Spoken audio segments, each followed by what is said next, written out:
No, let's see. Anything that happened in the booth? Just some the fun Sure, story? anything that's funny. All right. Yeah, okay, so let me think. Oh, so Wolf's Rain. Some of you guys have seen Wolf's Rain, right? Not too many of you guys, but there were a handful of you.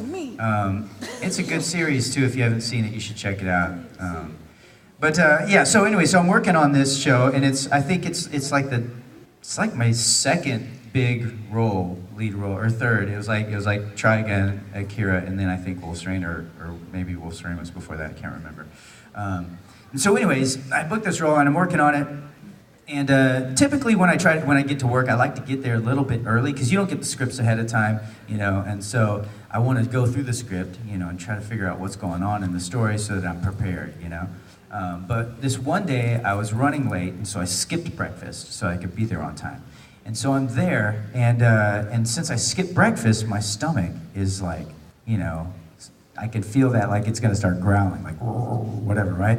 And you all know that feeling when you're in school and your stomach's like about to growl, and you start coughing or hitting your desk and kicking the chairs and shuffling papers and stuff like that. Where you can't do that in the booth because that microphone will pick up everything. So I had this water, and so every time I felt like my stomach was about to growl, I would just like shove some water down, you know, and it would shut it up, and it was working for a while, you know. And I kind of was like picturing like in my belly there's this growly monster, I'm gonna growl, and I pour water on his head and he's like, whoa. And so he doesn't get to growl. And so this is working for a good while. I'm in there doing this. Every time I feel my stomach about to growl, I drink. And during this one moment when the beeps are going, I'm about to do this line, and my stomach gives me no warning.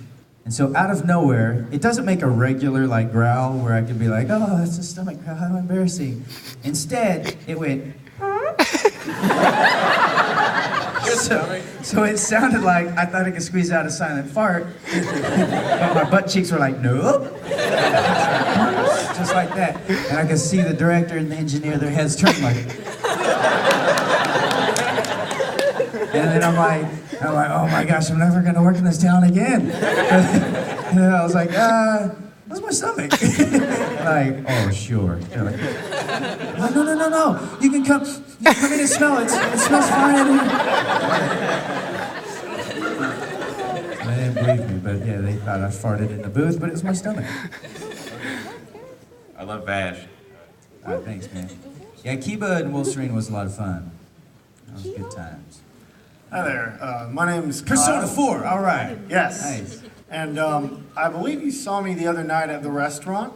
I was the guy who asked you to punch me in the face. Right. And I was like, wait, what? So I think you want me to do that. Yeah, I was so caught up in the excitement that I completely forgot to get any photo evidence of this. Is there any way you could just do it again real quick, just briefly? Wow. Man, this is all just going to be in your mind now. So if you ever want to tell this story, people are going to be like, yeah. Sure. Exactly. I mean, I've got a frame rate with a camera right there.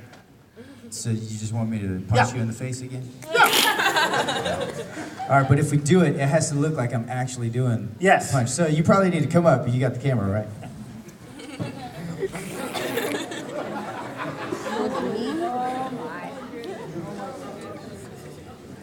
Maybe we'll do this like I'm like in the middle of my panel and you come up and I'm like. Or how about this? I'll take that. Like you're in pain at all.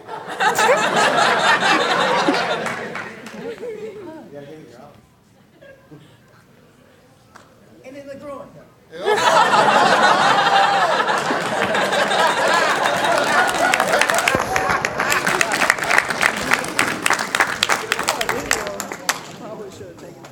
Hello.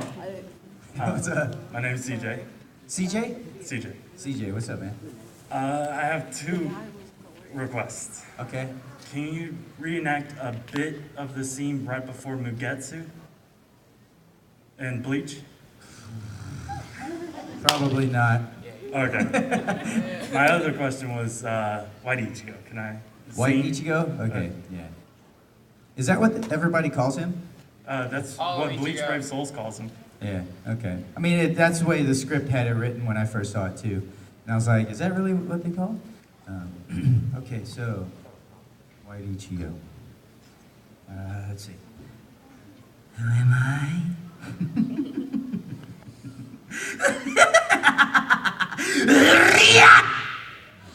Thank you, I appreciate it. I had a question. When you did Akira, because there was already a dub in English for Akira, was there an expectation on you, because you came in with the Geneon Pioneer version, to kind of copy what they did in the original dub because it had already gained a cultural influence in America?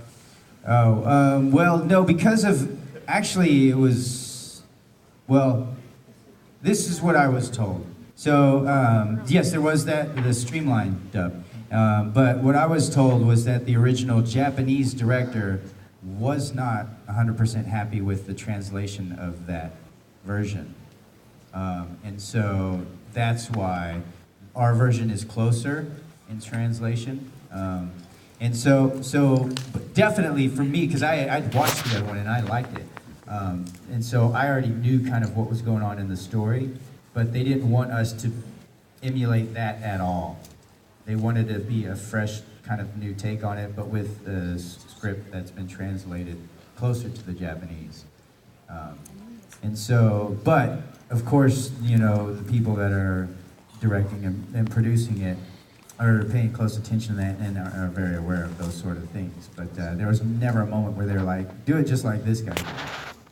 Because I just thought it was a little odd when they re-released it on Blu-ray. They have both versions on it. Normally they choose if the director is Yeah, Japanese. normally they would choose just the one or whatever, but because there's a huge following for that one as well.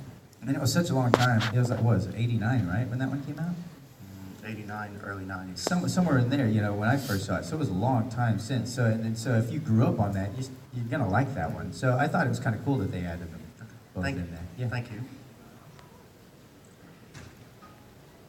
Okay. Do you remember how to do the Koizumi voice from The Melancholy of Haruhi Suzumiya?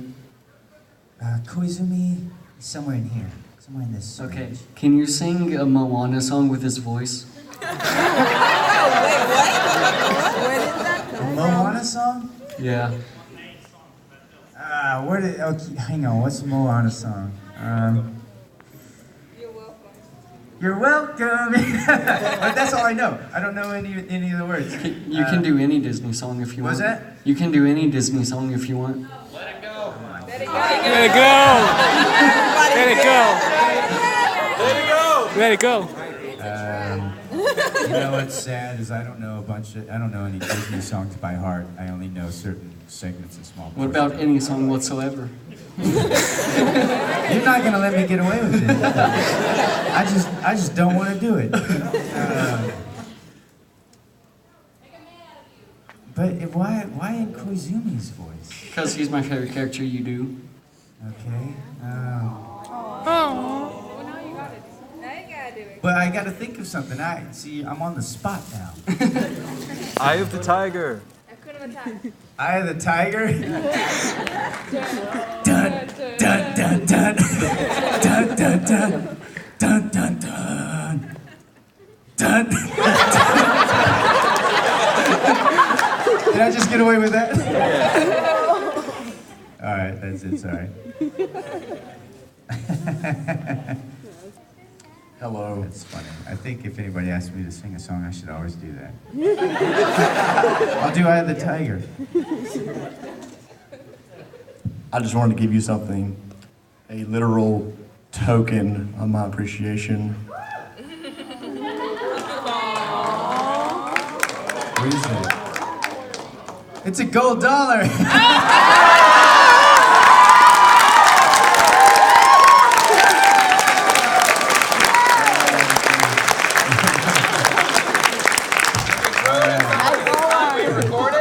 What is that? When you throw it at somebody this time, will you record it? Exactly. Well, I never got the gold dollar, so what would be really crazy if this was the same gold dollar? Shouldn't you be in church? Actually, it's after church right now. Yeah. I love you. I know.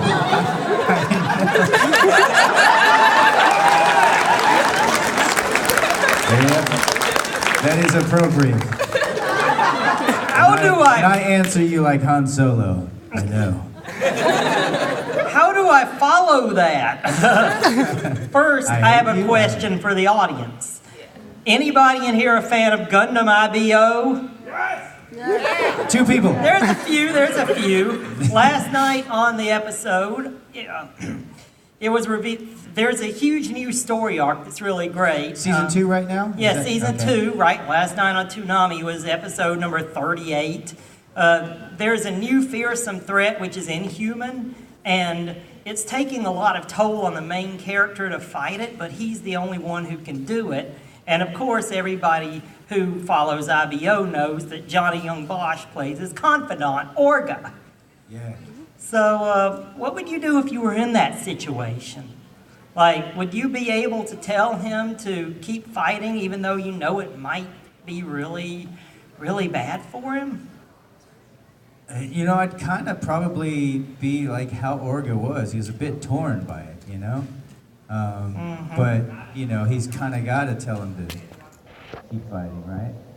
But it's a tough thing because you don't want to see your own friends get, you know, hurt. I think that's why that's such a great series, because it has moments like It's that. pretty cool, in it. yeah, it's pretty cool. And last but not least, call out to Mika with the Orga voice. Mika? You just want me to shout Mika? Like, as you would while you were recording that episode or something. All right, fine. Thank you. Well, what would I do? It wouldn't be very long. Mika! Actually, it would be lower than that, actually. It'd be a deeper, lower, yeah, I'm not. Hello. Hello. I have I got 2 minutes. so many requests. I'm just kidding. I was actually just going to ask how you got into voice acting, or what interested you in voice acting. I stumbled into it. It wasn't something that I thought was like a possible career for me. After Power Rangers, I did an action film with the Japanese stunt team, and they had a Japanese camera. They had a sound crew that wasn't Japanese, and the equipment wasn't Japanese, and so when they finished the film, the audio didn't work. And so I had to dub myself. And so as I was dubbing myself, the producer walked in, heard my voice, and was like, "Oh, you got a good hero voice." He's like, "Hey, will you come audition for this animation?" I was like, "Sure." And I went in and auditioned for Trigun, and I booked the role of Vash. And that was the first thing for me.